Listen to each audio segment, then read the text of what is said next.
To set up contactless payments on Xiaomi 17T Pro, first of all, we'll need to open settings on our device.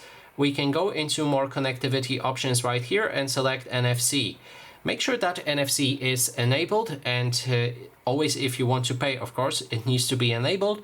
And then you can change your default app for payments. You can select Google Pay or SIM-Wallet or any other app, for example, Revolt if you have it installed, or as I said, any app that supports payments with your phone.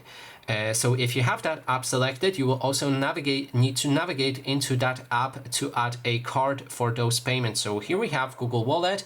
If you're also using Google Wallet, you can add your payment card, fill up information manually or scan it with your camera, and then you'll be able to freely pay with your phone.